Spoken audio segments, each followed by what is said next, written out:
नमस्कार, मैं मंगलेश हूँ और आप टीएचएन 24 यानी कि द हिंदी न्यूज़ देखना शुरू कर चुके हैं। कक्षा 10वीं 12वीं के रिजल्ट जो है जारी हो चुके हैं और इसमें बड़ी संख्या में जो छात्र-छात्राएँ हैं, उन्होंने अपना परीक्षा परिणाम उत्तीर्ण कर लिया है।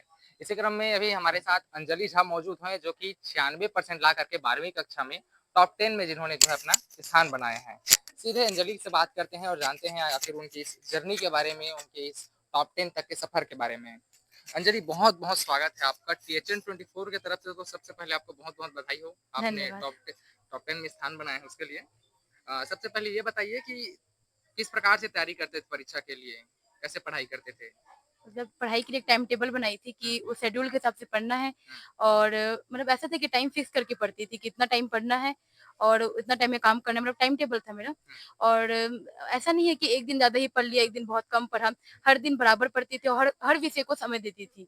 किसी भी एक विषय के साथ भेदभाव टाइप का नहीं था, सब विषय को ध्यान देती थी। हाँ, और ऐसा था कि टारगेट अगर कंप्लीट नहीं हुआ है तो टाइम के बारे में परवाह नहीं करती थी। पहले टारगेट कंप्लीट होगा उसके बाद ही सोने जाती थी। तो ज़्यादा मैं रात को पढ़ती थी। अच्छा। तो ये चीज़ पता था कि टॉप 10 में आओगे, ऐसा कुछ भरोसा था? मतलब 90% सेवा होगा मतलब आएगा कि पता था, लेकिन टॉप 10 आऊँगी करके नहीं पता था। अच्छा, अच्छा।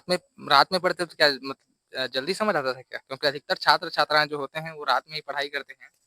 नहीं, रात को इसलिए पढ़ती थी कि उस टाइम हड़बड़ी नहीं रहती है ना, कि रात तो अपना है, जितना टाइम हो सके उतना पढ़ सकते हैं। अच्छा। और सुबह को स्कूल जाना है, टाइम नहीं हो पाता था ना। कोचिंग-वोचिंग भी करते थे कहीं? नहीं, कोचिंग तो नहीं करती थी, पापा पढ़ाते थे, पापा की कोचिंग पढ़ती थी। पापा टीचर हैं? हाँ, अच्छा। आगे क्या लक्ष्य है? क्या करना चाहोगे आगे? मैं आगे इंजीनियरिंग करना चाहती हूँ। अच्छा। कितने घंटे पढ़ाई करते थे डेली? डेली वही 6-7 घंटा पढ़ती थी और जब ज़रूरत हो उससे ज़्यादा पढ़ लेती थी, लेकिन उससे कम नहीं करती मतलब थी। समय की कोई पाबंदी नहीं, जब तक अपना जो एक प्लान करके रखे हो कि सब्जेक्ट का कोई इतना कोर्स तो अपन को कंप्लीट करना है, वो नहीं होगा तब तक पढ़ाई करना है। हाँ, इसलिए तो रात को पढ़ती थी कई कि बच्चे रहते हैं 2 घंटा 3 घंटा पढ़ते हैं, थक जाते हैं, उतने में नहीं होगा बोलते हैं, क्या कुछ कहोगे उसके लिए? नहीं, मतलब जब टारगेट फिक्स रहता है तब फिर टाइम के बारे में नहीं सोचने पड़ता है कि टारगेट है, टारगेट कंप्लीट करने में अपने आप होते जाता है फिर। अगर उन टाइम सोच के पढ़ेंगे तो फिर नहीं हो पाएगा। उन बच्चों को क्या कुछ कहना चाहोगे जो या तो कम नंबर आता है या फिर फेल हो जाते हैं, तो कुछ आत्मघाती कदम उठा लेते हैं, उनके लिए क्या कुछ कहना चाहोगे? मतलब 12th का रिज़ल्ट पूरा फ्यूचर डिसाइड नहीं कर पाएगा और मेनली कि 1 महीना मतलब 1 साल में कितनी मेहनत की है, सिर्फ रिज़ल्ट नहीं बता सकता है। आगे अभी और भी मौके आएँगे, तो उसमें अच्छा कर सकें अपना। अपनी सफलता का श्रेय किसको देना चाहोगे? अपने माता-पिता, बहन, अपने अध्यापक लोगों को दूँगी, स्कूल में शिक्षक-शिक्षिकाओं को। तो ये अंजलि झा थी जिन्होंने कक्षा 12वीं में टॉप 10 में 96% ला करके जो है टॉप 10 में अपना स्थान बनाया है और जिनका सीधे तौर पर कहना है कि 12वीं का रिजल्ट जो रहता है वो किसी के फ्यूचर को डिसाइड नहीं कर सकता है। तो अगर किसी का या आप में से किसी भी छात्र-छात्रा का या फिर आपके परिचय में किसी का अगर जो है कम नंबर आया है या फिर जो फेल हो गए हैं उनको समझाइए कि ये 12वीं का केवल रिजल्ट मात्र है, इससे आपका कोई फ्यूचर तय होने वाला नहीं है और आप कुछ आत्मघाती कदम इससे ना उठाएँ क्योंकि आप जो है अपने माता-पिता के आँखों के तारे हैं। अगर आप कुछ आत्मघाती कदम उठाओगे तो आपके साथ-साथ उसका दंश जो है आपके परिवार को भी, आपके माता-पिता को भी झेलना पड़ सकता है। टीएचएन 24 के लिए मंगलेश जंसना की रिपोर्ट खरसिया। अंजलि झा की छोटी बहन है जो कि काफ़ी चुलबुली है। प्यार से हम लोग इसे छोटी ही कहते हैं। इनसे भी बात करते हैं। क्या नाम है? प्रज्ञा झा। तो दीदी टॉप 10 में आई है, कैसे लग रहा है? बहुत प्राउड लग रहा है दीदी के अच्छा, बारे में। कौन से क्लास में हो अभी आप? मैं क्लास 7th अभी गई हूँ। अच्छा, तो अब दीदी टॉप 10 में आ गई है, अब आपको भी टॉप 10 में आना पड़ेगा। हाँ, मैं आऊँगी। आओगे ना? हाँ, ठीक, दीदी के लिए क्या कुछ कहना चाहोगे? मेरी दीदी ने बहुत मेहनत की है, बहुत ज़्यादा हार्ड वर्किंग की है, तो उनके लिए मेरे को बहुत ज़्यादा प्राउड फील हो रहा है। अंजलि झा की मम्मी है हमारे साथ सीधे, उनसे ही बात करते हैं।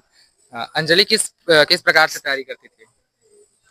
वो बहुत मेहनत करती थी, दिन-रात एक कर दी थी पढ़ने में। हुँ, उसके लिए खाना-पीना कुछ नहीं था, खाली पढ़ाई था उसके लिए। तो पढ़ाई के दौरान आप किस प्रकार से मदद करते थे उसकी? मेरे से जो एक सहयोग हो सकता था मैं उसके लिए करती थी ऐसे। उसके ध्यान देती थी, उसके खाने पे, नाश्ते पे, हर चीज़ पे। बिटिया को आगे कहाँ देखना चाहते हो आप? वो कुछ अच्छा करे, मैं तो यही सोचती हूँ अपना भविष्य, अपना लाइफ। भावुक लग रहे हो। जी हाँ। तो क्या परिवार से पहली बच्ची है जो टॉप 10 में लाई है, टॉप 10 में है? जी, जी, खुशी का पल है। जी। क्या कुछ कहना चाहेंगे? मैं तो बोलूँगी जितने बड़े हैं इसको सब आशीर्वाद दें, ऐसे ही ये आगे बढ़ते रहे। तो ये अंजलि झा की मम्मी है जो थोड़ी-सी भावुक नज़र आ रही हैं और भावुक होने के क्षण भी है क्योंकि बिटिया परिवार से पहली बच्ची है जो टॉप 10 में आती है और परिवार का नाम जो है रोशन करती है। अंजलि के पापा हमारे साथ हैं, सीधा उनसे ही बात करते हैं। क्या नाम है सर आपका? मेरा नाम विमल झा है। क्या काम करते हैं आप? मैं टीचर हूँ। टीचर हैं आप। आपकी बेटी टॉप 10 में आई है 96% ला कर के, क्या कुछ कहना चाहेंगे? हम लोग को बहुत खुशी है और हमारे परिवार से, हमारे स्कूल के अध्यापकों की ओर से अंजलि झा को बहुत-बहुत बधाई और बहुत-बहुत शुभकामनाएँ। भविष्य में और आगे बढ़े और अपनी सफलता को प्राप्त करे।